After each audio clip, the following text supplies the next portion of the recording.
Esta última lição vai ser parecida com a anterior, né? Então também eu vou usar algumas HQs como referência para mostrar como podemos escrever gêneros de ritmo mais acelerado em histórias em quadrinhos. A maioria das HQs que eu vou mostrar nessa lição são de autores nacionais e eu não vou disponibilizar essas HQs gratuitamente, como eu comentei na lição anterior, né? Por respeito ao trabalho dos autores, né? Mas abaixo dos materiais complementares eu deixei links para as redes sociais desses autores, caso tenha interesse em acompanhar o trabalho deles e adquirir suas obras. Uma consideração que eu não fiz na lição anterior e que vale comentar. É óbvio que nessas lições eu estou dando ideias gerais sobre esses gêneros. Eu precisaria de bem mais tempo para me aprofundar em cada um desses gêneros, tanto que eu vou disponibilizar futuramente, se já não está disponível, um mini curso só sobre quadrinhos de terror e um só sobre quadrinhos de super-herói, onde eu me aprofundo mais nesses gêneros específicos. Se você está vendo esse vídeo e esses mini cursos ainda não estão disponíveis, não se preocupe que em algum momento eles vão estar. Quando a gente fala de ritmo acelerado, o gênero mais óbvio de lembrar é, claro, ação. Assim como drama, ação é um termo bem genérico, mas a gente usa para se referir a narrativas de ritmo frenético, né, onde os personagens realizam grandes proezas físicas para chegar ao seu objetivo ou mesmo para sobreviver. Às vezes é uma narrativa estilo contagem regressiva, onde os personagens precisam fazer algo ou chegar a determinado local antes que o tempo acabe. Às vezes é uma história de perseguição e por aí vai. A HQ que eu vou usar como exemplo é uma referência bem particular, porque não é só uma história de ação, é também um tipo de história que só poderia ser feita no Brasil, uma narrativa de cangaço. Grosso modo, a gente pode comparar a narrativa de cangaço ao faroeste americano, ou western, né, se você quiser usar o termo chique. Ou seja, personagens fazendo justiça com as próprias mãos em cenários desérticos e isolados e pessoas com seu próprio senso de justiça. A HQ em questão é Bando de Dois, do Danilo Beruti, uma obra que eu recomendo demais. É uma história de vingança onde dois cangaceiros, únicos sobreviventes do seu bando, decidem, como forma de vingança, recuperar as cabeças dos colegas que seriam usadas como troféu pelos seus assassinos. E é também um exemplo de como o gênero ação é bastante flexível, pois aqui fica de certa forma, dentro de outro gênero, né? A história de cangaço, que seria o nosso faroeste, digamos assim. Bando de Dois é um ótimo exemplo de como trabalhar com ritmo acelerado em HQ, porque traz o uso mais evidente, mas talvez o mais eficiente, que é trabalhar com um número menor de quadros por página. Colocar poucos quadros numa página, nesse caso, serve para duas funções bem específicas. Primeiro, serve para acelerar o ritmo, porque menos quadros significa que você dá saltos temporais maiores entre um quadro e outro, ou seja, a história corre mais rápido. Mas também significa que o desenhista vai ter espaço para descrever quadros maiores e isso vai influenciar no impacto com que o leitor vê as cenas no quadro. Uma explosão num quadro pequeno, numa página cheia de quadros, é bem diferente de uma explosão em um quadro grande, numa página de dois, três ou quatro quadros só. Ainda falando de quadros, Danilo também trabalha nessa história com muitos quadros horizontais ao invés de verticais, o que dá uma visão mais widescreen das cenas e ajuda muito no desenvolvimento da ação. Se vocês relerem diversas histórias em quadrinhos de ação ou de super-heróis, vocês vão notar que esse também é uma decisão bem comum de usar os quadros mais widescreen para ressaltar sequências de ação. Outra coisa que o Daniel Beruti faz em Bando de Dois é trabalhar com poucos diálogos. Ou melhor, poucos diálogos por quadro. Existe um outro momento em que a história desacelera um pouco e temos mais diálogos, mas de uma forma geral a história se limita a ter pouca ou nenhuma fala em cada quadro, se focando mais nas ações dos personagens do que no que eles dizem. A história também não usa narração em terceira pessoa e nem monólogo interno, que são elementos que desaceleram o ritmo. Assim, não só a história corre mais rápido, mas também lembra um filme. Por último, o Bando de Dois também faz uso de quadros que vazam para outra página, cobrindo duas páginas. Como isso é menos comum numa HQ, faz muita diferença quando o autor usa, né? Porque diz ao leitor que aquele momento realmente tem muito impacto. Quer dizer, estou falando de uma forma geral, porque se a gente pegar gêneros específicos como o do super-herói, isso é uma coisa que talvez seja utilizada até a exaustão e já tenha perdido o impacto. E falando em super-heróis, outro gênero de ritmo acelerado que é até bem óbvio, né, de lembrar é o de super-heróis. Alguns colocam esse gênero junto com outros gêneros de ação, aventura, né, mas eu separo porque considero que os super-heróis já existem há tempo suficiente para ter se tornado um gênero à parte. Super-herói, na verdade, mistura muitos gêneros, né? Você pode ter elementos de ficção científica, elementos de fantasia, de terror, etc. Mas o foco em geral envolve pessoas que nascem ou ganham habilidades especiais e usam essas habilidades para gerar alguma mudança, como combater o crime. Dentro do gênero de super-heróis, nós podemos, é claro, também fazer histórias onde os protagonistas são supervilões, pois eles continuam vivendo em um mundo de super-heróis. Os Novos Atlantes do Tesla Studio é um bom exemplo de como uma história de super-heróis trabalha com um ritmo mais acelerado em HQ.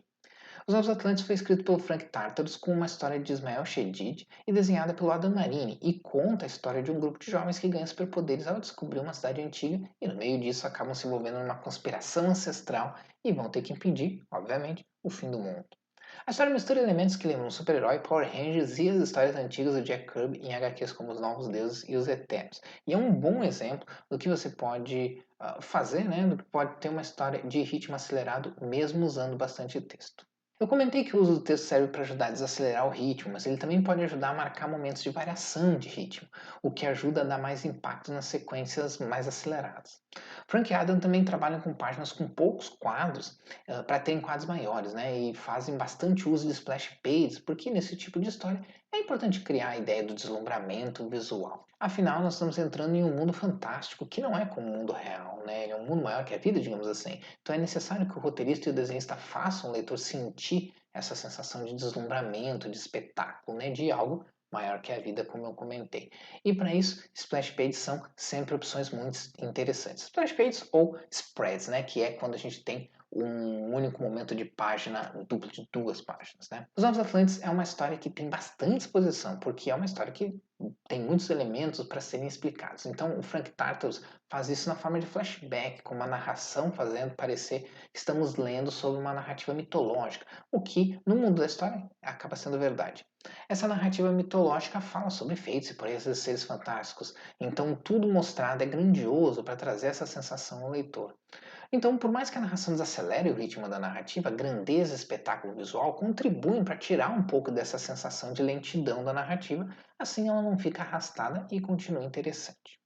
Ainda falando de universos fantásticos, na lição anterior eu falei sobre hard sci-fi, que é um subgênero dentro da ficção científica, e que normalmente se caracteriza por ter um ritmo mais lento. Mas existem subgêneros do sci-fi que trabalham num ritmo mais acelerado, e um deles é o space opera. O space opera é um subgênero bem específico porque ele é fácil de ser identificado. As histórias que acontecem no espaço sideral, geralmente com uma estrutura de aventura ou ação.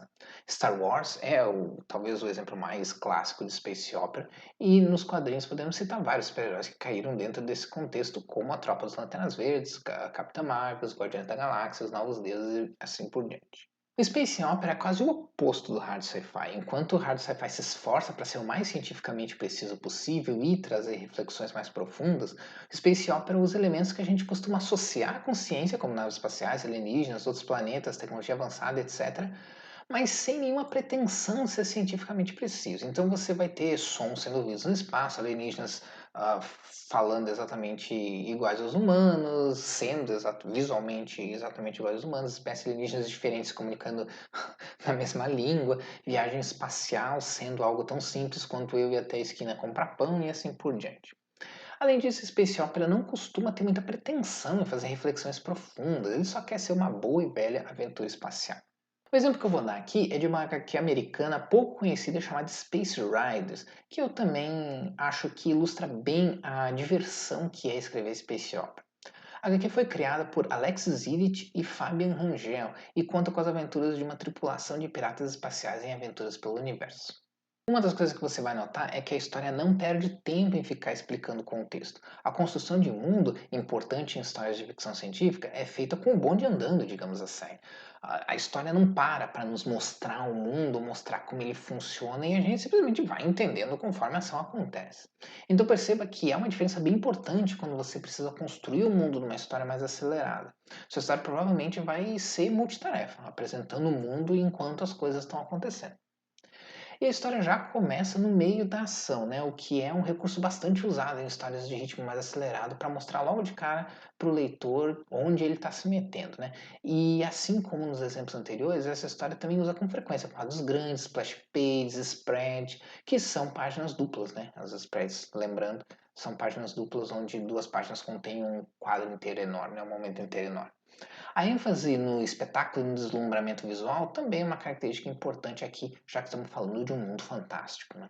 Por último, eu vou dar dois exemplos interessantes para a gente analisar o gênero de humor ou comédia, como alguns chamam, né? Assim como ação e drama, humor é um termo bem genérico, mas as pessoas já estão acostumadas e entendem que quando falamos de humor barra comédia, estamos falando de uma história que vai ser engraçada. É claro que podemos ter histórias sérias que têm humor, mas aqui eu estou falando de uma narrativa onde o humor é o principal foco, né? O que traz uma série de diferenças em relação a uma narrativa considerada séria. A primeira é que uma história de humor pode ter menos compromisso com a realidade sem correr o risco de alienar o leitor. A segunda é o exagero, né? Seja nas situações, seja nos personagens, já que muito do humor está em exagerar características reais.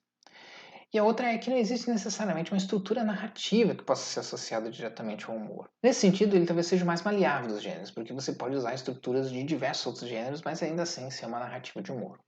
Por isso mesmo, se você conhece bem a narrativa de humor em outra mídia, talvez ache estranho colocar aqui como um gênero de ritmo acelerado, porque não necessariamente precisa ser. Mas nenhum dos gêneros que eu comentei aqui precisa ser, como eu comentei antes, né? Nada disso que eu estou falando aqui é engessado. Mas eu estou me focando na ideia da estrutura de uma piada, que eu já vou explicar como se relaciona com o ritmo da história. O foco de uma história de humor é a piada. Uma piada é qualquer situação ou circunstância engraçada, então pode ser algo que é contado para alguém, como quando alguém conta mesmo uma piada para outra pessoa, ou pode ser algo que você vê acontecendo e que desperta o riso. Uma HQ de humor trabalha dessas duas maneiras, usando o texto para gerar humor e usando imagem para gerar humor. Uma piada costuma ter uma estrutura não muito diferente da estrutura de três atos de uma narrativa. Primeiro, temos o setup, ou a preparação da piada, né? O contexto inicial e as pessoas envolvidas. Depois, temos a transição da piada para a punchline. E, por fim, temos a punchline, que é a piada propriamente dita, ou seja, o momento em que a gente descobre o que é engraçado nessa história toda que foi preparada. É por isso que tiras de quadrinhos, com muita frequência, têm apenas três quadros. Cada quadro representa uma etapa dessa estrutura da piada. E como isso se relaciona ao ritmo de uma história? Bom, quanto mais rápido for essa estrutura, mais a piada se beneficia. Quanto mais longa a distância entre a preparação e a piada propriamente dita, mais difícil é manter o leitor interessado e menos efeito a piada propriamente dita acaba tendo. Claro que isso depende também da habilidade de quem está contando a história, mas você vai reparar que muitos autores que são ótimos em contar histórias de humor curtas têm dificuldade em segurar uma boa história de humor mais longa. Um ótimo exemplo, ainda que não seja dos quadrinhos, é o Porta dos Fundos, que tem ótimas sketches, que são vídeos curtos, mas péssimos filmes e séries mais longas. Lembra da nossa aula sobre ritmo quando adaptamos uma piada escrita para quadrinhos? A versão mais adequada da piada parecia ser aquela que tem três quadros. Por quê? Porque ela se encaixa certinho com as três etapas da piada: a preparação, a antecipação e a punchline. As versões anteriores a essa são curtas demais e não dão tempo para criar expectativa para a punchline, enquanto que as versões que a gente fez depois talvez estichem a piada um pouco demais, estragando a etapa da antecipação. Eu vou pegar aqui dois exemplos para exemplificar o uso do humor em quadrinhos. Um é Malvados, série de tiras feitas pelo André Dahmer, e outra é a HQ Pulp Action Explosão Infinita. Malvados é uma série de tiras que tem como foco principal o humor textual, ao invés do humor visual. Vez ou outra ele traz algum humor visual, mas o texto é o foco. E uma tira de quadrinhos, mesmo que tendo mais de três quadros, é um ótimo exemplo para ilustrar como o ritmo mais rápido faz a diferença numa piada. Se você tentar esticar qualquer uma dessas piadas que você vê aí na tela, vai ver que elas começam a perder o efeito. Como você pode ver, André Dami não se foca em fazer desenhos bem feitos ou sofisticados. O interesse dele é apenas ilustrar as piadas carregadas pelo texto. Mas a estrutura que eu comentei continua aqui: setup, transição e punchline. Mas é importante você perceber também que a síntese do texto aqui é fundamental. Não é porque uma piada é baseada em texto que você pode colocar um monte de diálogo e narração, porque isso vai tornar a narrativa mais arrastada e prejudicar essa piada. Então note como André Dahmer faz uma de duas coisas. Ou ele cria uma narrativa que pode contextualizar rápido, com uma única linha de narração, por exemplo, tipo a série de tiras Reunião dos Donos do Mundo, ou desenvolve uma estrutura que não necessita a construção de nenhum contexto específico e que só os elementos do texto da piada são suficientes. Nesse segundo caso, o fato de ser quadrinhos é completamente irrelevante porque a piada funcionaria também se estivesse apenas em texto. Por último, vou fazer uma citação a uma história mais longa. Na verdade, é uma HQ relativamente curta, de 16 páginas, mas é longa no sentido que é maior do que uma tira de quadrinhos. Essa HQ é Pulp Action Explosão Infinita, escrita e desenhada pelo Wagner Karsten e que ajudei junto com o Frank Tartaros com os diálogos. Pulp Action contrasta com as tiras dos malvados em três características bem importantes. Primeiro, no fato de que é uma história mais longa e, portanto, precisa construir mais do que a estrutura básica de uma piada para funcionar. Segundo, que o humor da história depende da construção de mundo e depende de como entendemos os personagens. Então ela é uma história feita para funcionar em quadrinhos, ou seja, texto e imagem trabalham juntos e não podem ser dissociados tão facilmente como em diversas tiras do Malvados. E terceiro, nós temos uma narrativa que usa tanto piadas visuais quanto piadas textuais. Pulp Action brinca com o universo de super-heróis ao fazer o que chamamos de paródia, um estilo de humor que brinca com elementos bem conhecidos de uma determinada história ou de um determinado gênero, nesse caso, o gênero de super-heróis. Mas, apesar de ser uma história de humor, Wagner cria uma ameaça que impõe uma ameaça séria, digamos assim. Os personagens precisam impedir que uma bomba exploda. Ou seja, aqui o humor é bastante reforçado pelo contraste entre as atitudes dos personagens e a situação que, em outras circunstâncias, seria uma ameaça bastante séria. Ou, trocando em miúdos, muito do humor está no contraste entre o que se esperaria das atitudes de super-heróis, né, que são os personagens principais, e as atitudes que eles de fato têm, como se eles são eficientes ou não no trabalho deles. Como eu comentei antes, Pulp Action trabalha o humor usando diversas estratégias diferentes. Uma delas é a construção de personagens cujas características são objetos do humor. Por exemplo, a graça do personagem Homem-Porrada é ele ser meio bobalhão, enquanto que a graça do personagem Coruja é querer ser levado a sério. O fato dos personagens terem sido desenvolvidos assim é o que acaba despertando boa parte das piadas da história. E isso é reforçado não só por como os personagens agem e falam, mas também por sua expressão corporal e suas expressões faciais. Todos esses elementos e outros se juntam para criar um contexto onde o humor não está ancorado numa única piada, mas em uma série de características que vão ser usadas para efeito cômico no decorrer da história. Então aqui a gente pode perceber de forma mais clara como uma piada funciona melhor com um ritmo mais acelerado. Se Pulp Action tivesse 16 páginas ancoradas numa única piada, é pouco provável que a história conseguisse se sustentar. É possível, mas muito mais difícil de fazer sem que o leitor perca o interesse. Mas, ao invés disso, o que o Wagner faz é definir um número pré-definido de elementos que, ao invés de serem por si só uma piada, são elementos que servem como escada para a piada, são motores do humor, por assim dizer. Assim, a história tem a oportunidade de criar diversas situações cômicas diferentes usando os mesmos elementos pré-definidos, seja nessa história, seja em histórias futuras. Agora que você já aprendeu sobre gêneros mais lentos e gêneros mais acelerados, pode fazer o mesmo para essa lição que fez na lição passada. Escolher um dos gêneros que apresentei aqui e reescrever uma das histórias que você trabalhou durante o curso, seja a história do leite que você ajudou a escrever ou a sequência nova que você criou na aula passada, dentro desse gênero que escolher um desses que foi falado aqui nessa lição. Depois, tente comparar os diferentes gêneros para identificar semelhanças e diferenças. Com isso, nós encerramos a 10ª aula do nosso curso Escrevendo Quadrinhos. A próxima será a penúltima aula do curso, então vai ser uma aula inteira comigo mostrando e comentando item a item o roteiro de uma HQ para você ter uma ideia melhor do processo. Te vejo lá.